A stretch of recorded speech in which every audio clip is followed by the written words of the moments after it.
పంచుకుందామండి. చదువుబడే వాక్య భాగంలో నుంచి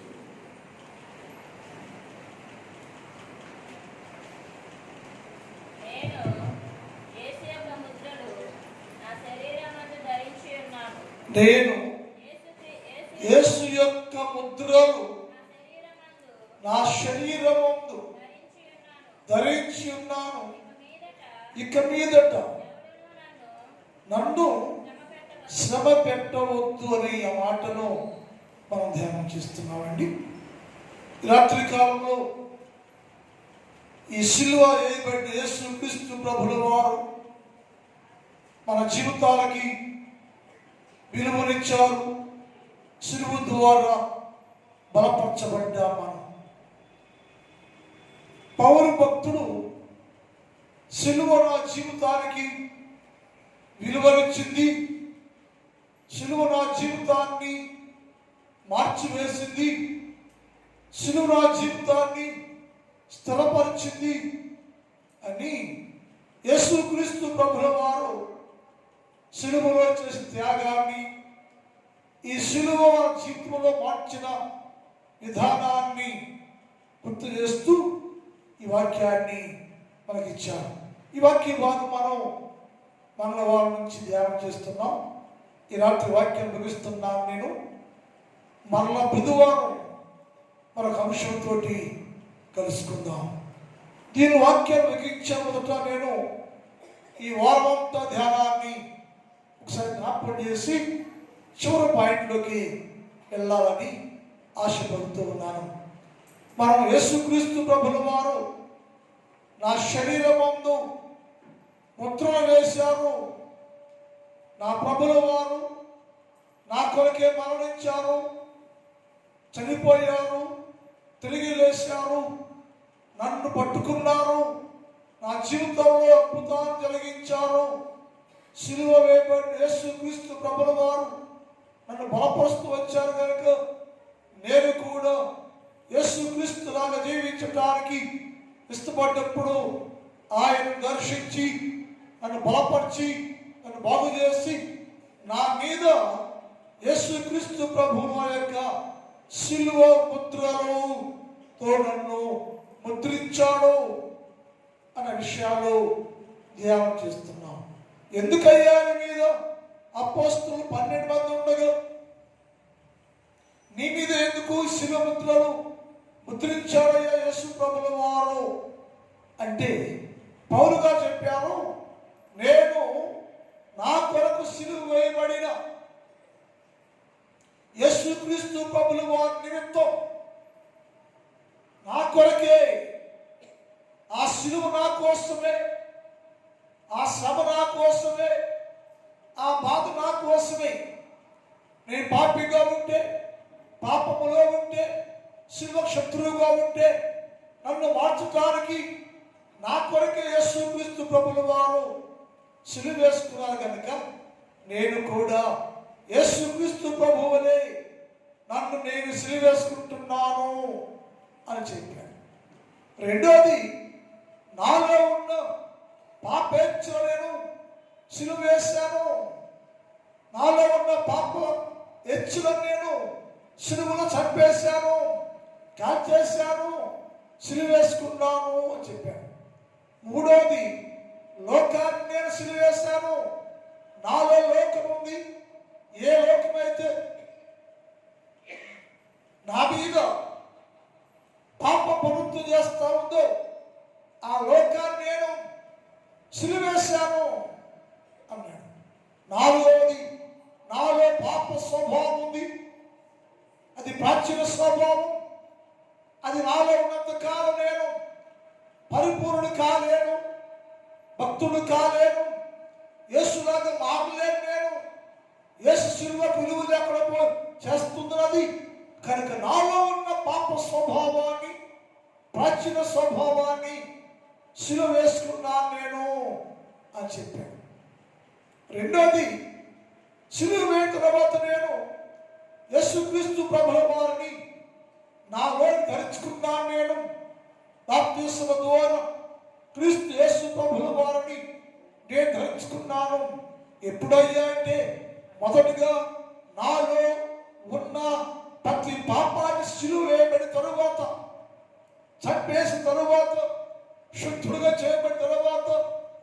మార్చబడిన తర్వాత నాలో నేను నిజాయితీగా వచ్చాను అనుకున్నప్పుడు బాప్తిస్మం ద్వారా యేసుక్రీస్తు ప్రభుల వారిని ధరించుకున్నాను అన్న విషయాలు నేర్చుకున్నాను. మూడోది, యేసుక్రీస్తు ప్రభుల వారు సిలువను జయించారు, సమాధిని జయించారు, పరలోకం వెళ్ళారు. ఆ ఉన్నటువంటి క్రీస్తు యేసు ప్రభుల వారిని నేను కలుసుకోవాలి. ఎలా అంటే నేను కూడా చిగురించాలి అన్నాడు, నేను కూడా ఫలించాలి అన్నాడు. అందుకని నేను ఇప్పుడు దాకా నేను మరణకరణ ఫలాలు ఫలించాను, వాటి వలన నాకేమి మేలు లేదు. యేసుక్రీస్తు ప్రభుల వారిని పరలోక రాజ్యంలో కలుసుకోవాలంటే నాతో ఉన్నటువంటి ఆ యొక్క మరణార్థమైన ఫలాలు తీసివేసి నేను కొత్త ఫలం ఫలించాను. ఆ ఫలించడం ఎందుకంటే క్రీస్తు యేసు ప్రభుల వారిని కలుసుకోవటానికి అని చెప్పాడు. ఎప్పుడైతే నేను ఫలించానో, ఫలించిన వెంటనే యేసు ప్రభుల వారిని గుర్తించారో, మార్చబడ్డాడు, పరిశుద్ధపరచబడ్డాడు, పవిత్రం చేయబడ్డాడు. కనుక ఇతడు యోగ్యుడు అని గుర్తించి నా మీద యేసుక్రీస్తు ప్రభుల వారి యొక్క శిలువ ముద్రతో నన్ను ముద్రించాడయ్యా, అందుకని నేను పరిపూర్ణ చేయబడ్డాను అన్నాడు. ఏంటి నీకేం తెలిసిన ముద్రము అంటే, వాడు గుర్తు ఏంటాయి అంటే, ఒక ముద్ర వేశాడు నాకు. మొదటి ముద్ర ఏంటంటే నన్ను సువార్త నిమిత్తం యాజక ధర్మం చేయడానికి ప్రతిష్ఠ చేశాడు.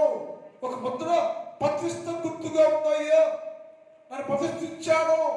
శిలువ సువార్తను ప్రకటించాలని, శిలువ వ్యర్థము కాకుండా యేసు క్రీస్తు ప్రభుల వారి యొక్క రాజ్యాన్ని ప్రకటన చేసి రాజ్యాంతర్గత ఆత్మను సిద్ధపరచడానికి, సంఘాలు స్థాపన చేయడానికి నన్ను యేసు ప్రభుల వారు ప్రతిష్ఠ చేశారు అని చెప్పాడు. రెండో ముద్ర ఏంటంటే ఆయనను ఆభరణాలతో ముద్రించాడన్నాడు. ఏంటి ఆభరణం అంటే రాత్రి కాలం నేర్చుకున్నాం. ఒకటి అవమానము అనే ఆభరణం, రెండు దూషణ అనే ఆభరణం. అవమానము యేసు ప్రభుల వారు నా కొరకు ముందుగా ఆయన యోధా మతములోను యోధా జాతుల్లోను శిలువ మరణము వేయబడుచున్నప్పుడు ఆయన దూషించబడ్డాడు, అవమానపరచబడ్డాడు.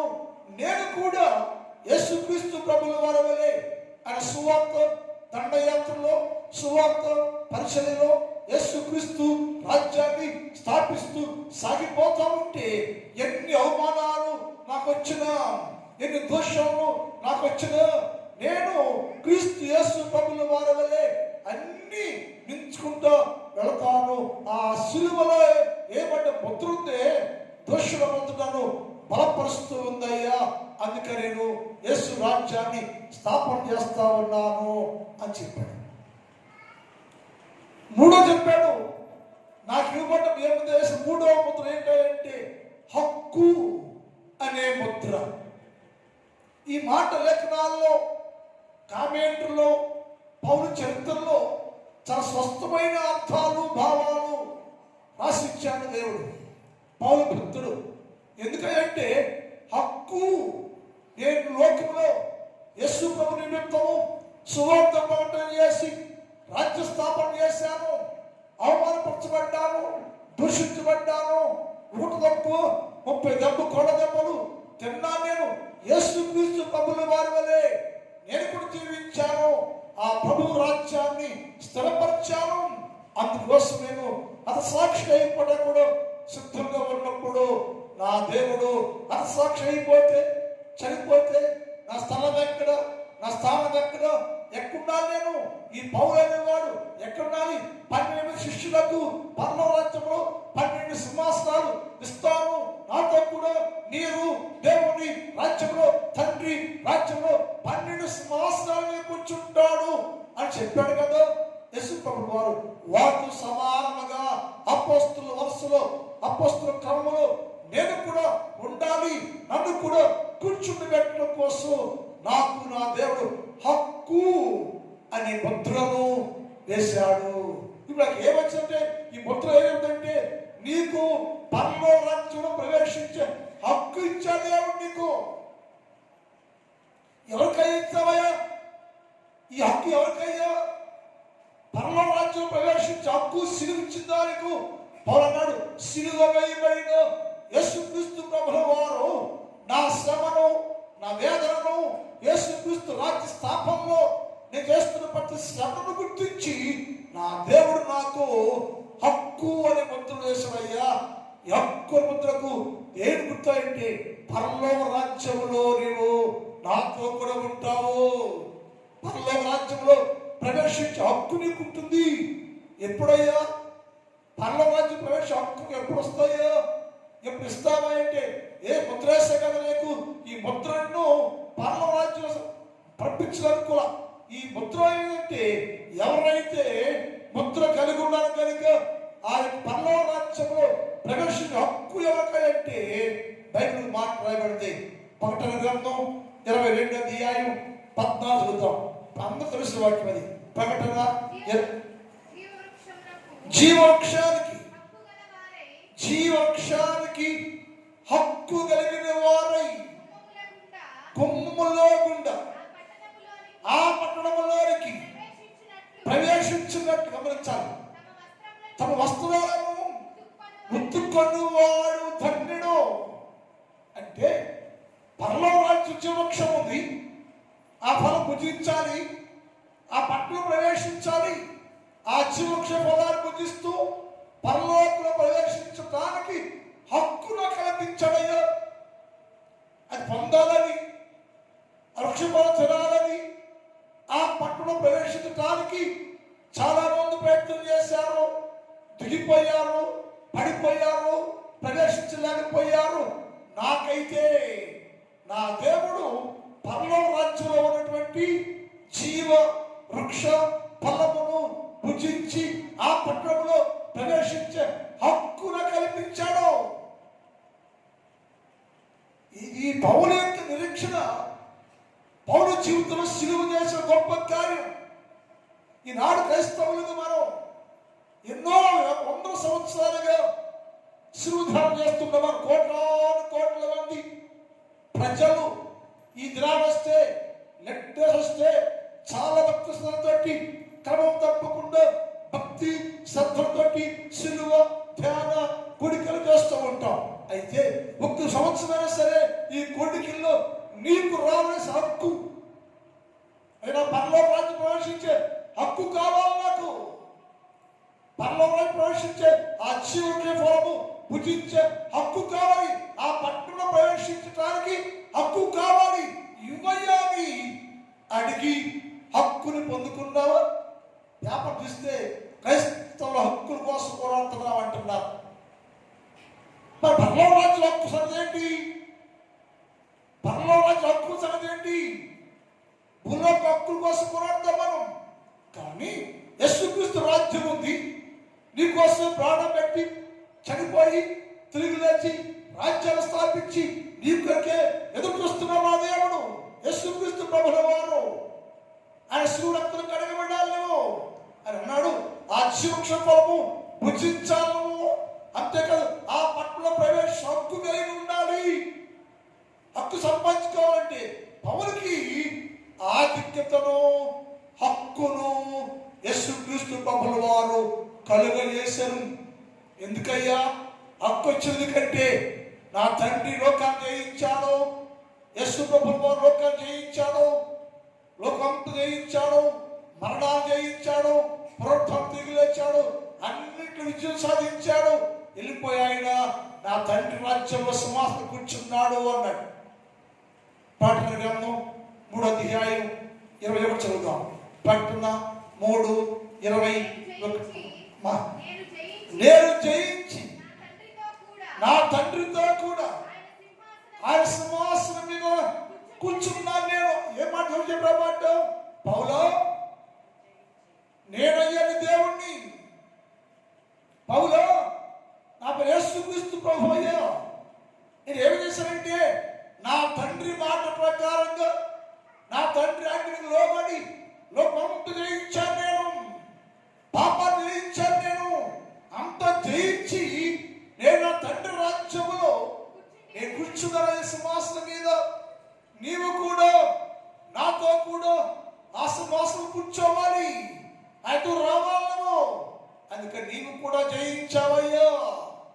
నీకెన్నో అవమానాలు, అపకీర్తులు, సువార్త దండయాత్రలు కలిగినా సరే అధిగమించావయ్యా, జయించావయ్యా, సువార్త జయించావయ్యా. యేసుక్రీస్తు సిలువ ఎక్కడ వ్యర్థం కాకుండా నా కొరకే శ్రమ, శోధన, బాధలు అనుభవించి నేను ఎలాగైతే లోకాన్ని జయించానో నీవు కూడా అన్ని విషయాల్లో జయాన్ని పొందేవయ్యా. జయించావు కాబట్టి నేను ఎలాగైతే జయించి పరలోక రాజ్యంలో తండ్రి సింహాసనంలో కూర్చున్నానో అట్టి హక్కు నీకు ఇస్తున్నాను నేను పౌలు. అట్టి హక్కులు చేస్తున్నాను నేను. ఎందుకు జయించావయ్యా? ఆ మొత్తం అంటే నువ్వు జయించావు లోకాన్ని, జయించావు పాపాన్ని, జయించావు శోధనని. అనేక సమస్యలు నిలబడ్డాను. ఓడలో ఉంటే సముద్రంలో మునిగిపోతే అక్కడ కూడా ఎన్నో మనపరమైన పరిస్థితులు వస్తే నీకు అన్ని సమయాల్లో కూడా నిలిచి ఉండి నా కొరకే నిలబడ్డావయ్యా. రాజ్య స్థాపన చేశావు కాబట్టి నీకు హక్కు కల్పిస్తున్నాను. ఏంటయ్యా?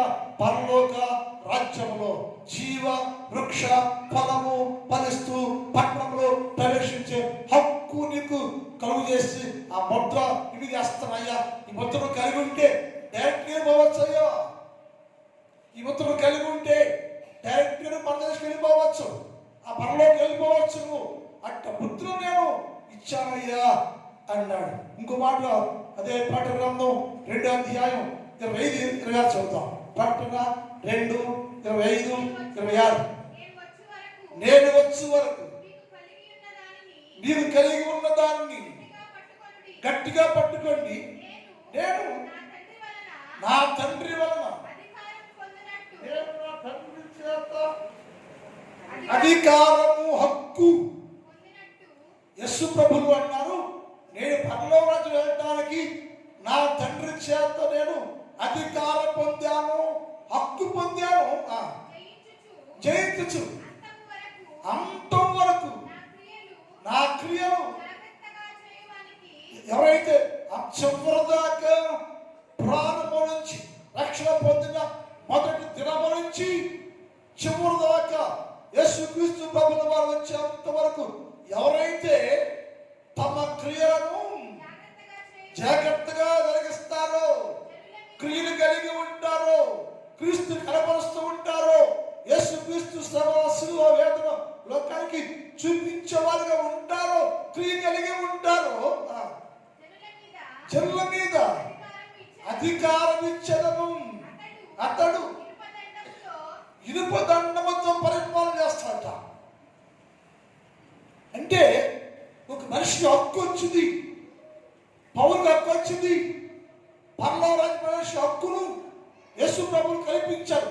ఎలాగంటే ఆయన క్రియల్లో జయించాడు, లోకాన్ని జయించాడు, శ్రమను సహించాడు, ఇన్ని జరిగించాడు. కాబట్టి నీకు రాజధాని ఇస్తున్నాను, నేను హక్కు కల్పిస్తున్నాను, పరలోక రాజ్యములో ప్రవేశించే హక్కు నేను నీకు కల్పిస్తున్నానయ్యా అన్నాడు. అంటే యేసు ప్రభు ఉద్దేశం అంటే మరి అందరూ కూడా దేవుని సన్నిధిలో ఉండాలి అనేది.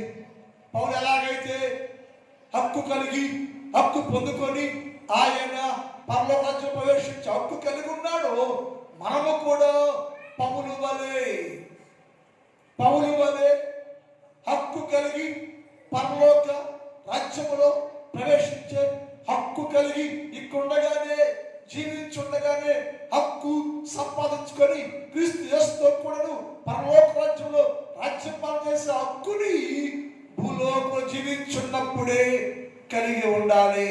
అంటే నువ్వేం చెప్తే పౌలు వలె నీవు కూడా జయించేవాడుగా ఉండాలి. పౌలు వలె నీవు కూడా లోకాన్ని, పాపాన్ని, సర్వ సమస్తాన్ని జయించి విజయుడుగా ఉంటే నా దేవుడు నిన్ను పరలోక రాజ్యములో ప్రవేశించే హక్కు కలుగు చేస్తాడు అని లేఖనాల్లో రాయబడి ఉంది. ఇంకో మాట ఉంది, అది 12వ అధ్యాయం 10వ వచనం చదువుదాం. 12-11. వారు గొర్రె పిల్ల రక్తం బట్టి నాకు ఇచ్చిన సాక్ష్యాన్ని బట్టి వారు దాన్ని జయించున్నారు కానీ మరణము వరకు తమ ప్రాణాన్ని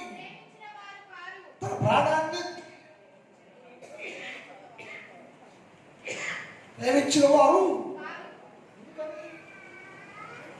ప్రాణము కంటే సిలువే ప్రాముఖ్యం, ప్రాణము కంటే నా ప్రభువే ప్రాముఖ్యం, ప్రాణము కంటే యేసు ఆజ్ఞ ప్రాముఖ్యం, ప్రాణము కంటే యేసుక్రీస్తు రాజ్య స్థాపన ప్రాముఖ్యం అని యేసుక్రీస్తు కొరకు జీవిస్తానని ప్రాణము కంటే తన ప్రాణాలు లెక్క చేయకుండా ప్రాణం పెట్టక ఇష్టపడుతూ ఆయన జీవించాడు. కాబట్టి జీవితం కలిగి ఉన్నావు కనుక నేను నీకు హక్కు కల్పించాయా.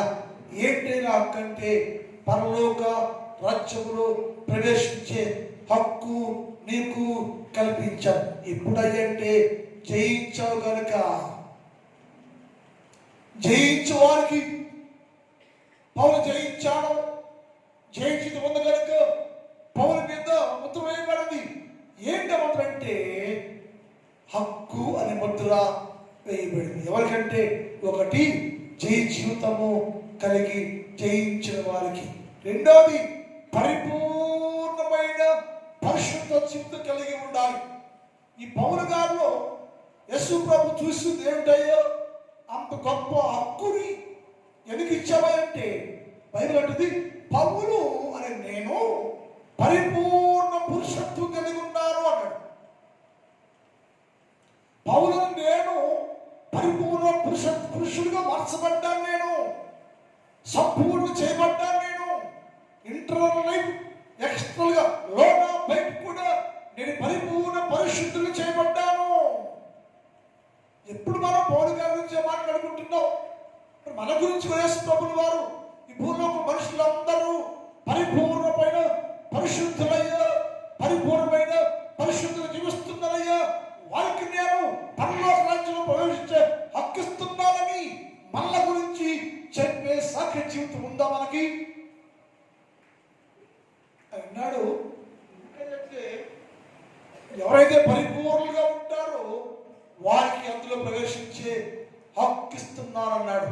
26 26 అధ్యాయం 2 చదువుతాం. యెషయా 26:2.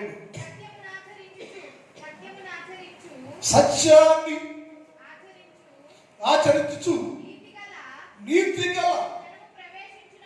నీతిగల జనము ప్రవేశించినట్లు ద్వారం తీయండి. ఎవరిలో క్రీస్తు యేసు ప్రభు కొరకు సత్యము కలిగి, నీతి కలిగి, పరిశుద్ధత కలిగి, పరిశుద్ధులుగా జీవిస్తూ ఉన్నప్పుడు నీవు ఆ పట్టణములో అనగా దేవుని రాజ్యములో ప్రవేశించడానికి గుమ్మాలు తెరవండి.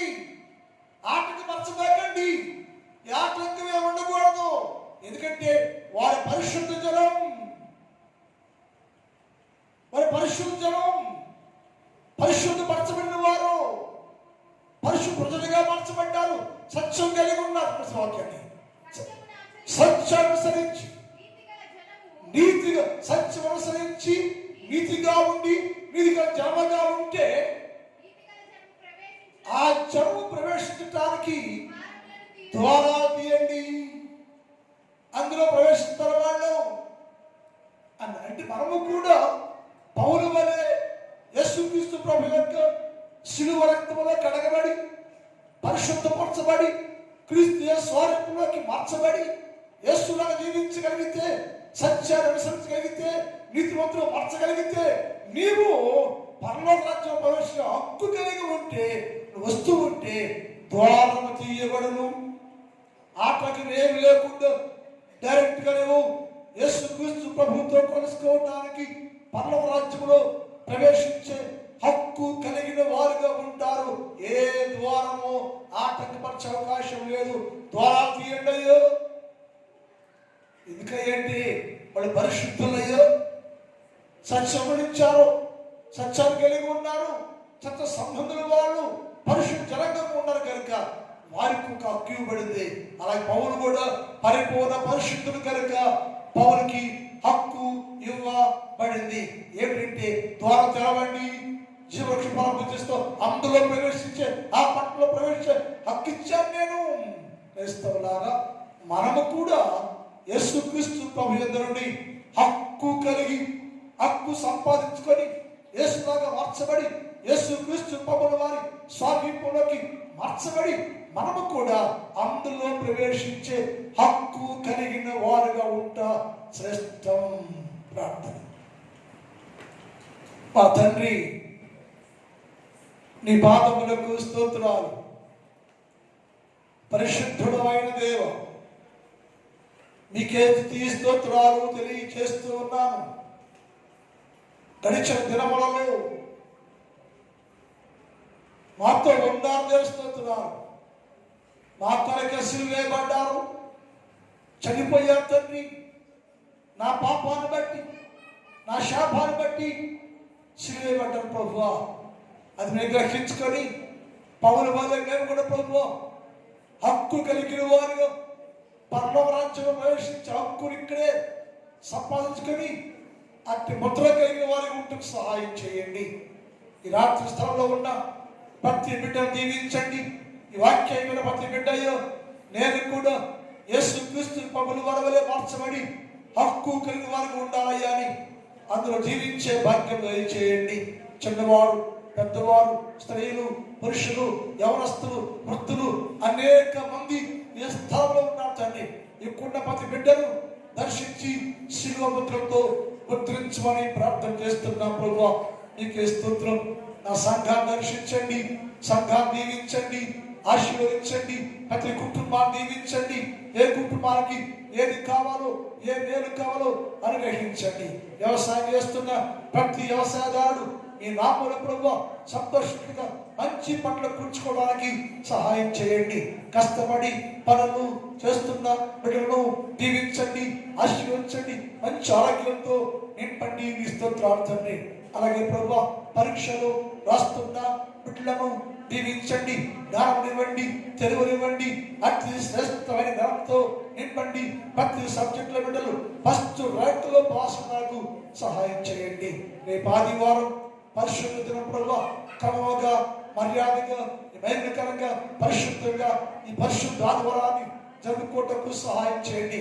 మాతో ఉండండి, మనందరూ బలపరచమని పెంచమని యేసు వారి పరిశుద్ధ నామములో ప్రార్థిస్తూ ఉన్నాం తండ్రి. నిలిచిపోదామండి. ఎందుకో నన్నింతగా నీవు ప్రేమించితివో దేవా, అందుకో నా దీన స్తుతి పాత్ర. హల్లెలూయా యేసయ్యా, హల్లెలూయా. నా పాపము బాప నరరూపి అయినావు, నా శాపము బాప నలిగి వ్రేలాడితి. నాకు చాలిన దేవుడవు నీవే, నా స్థానములో నీవే. నాకు చాలిన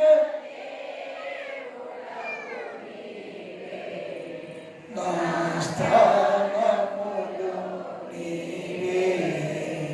హల్లెలూయా యేసయ్యా, హల్లెలూయా యేసయ్యా.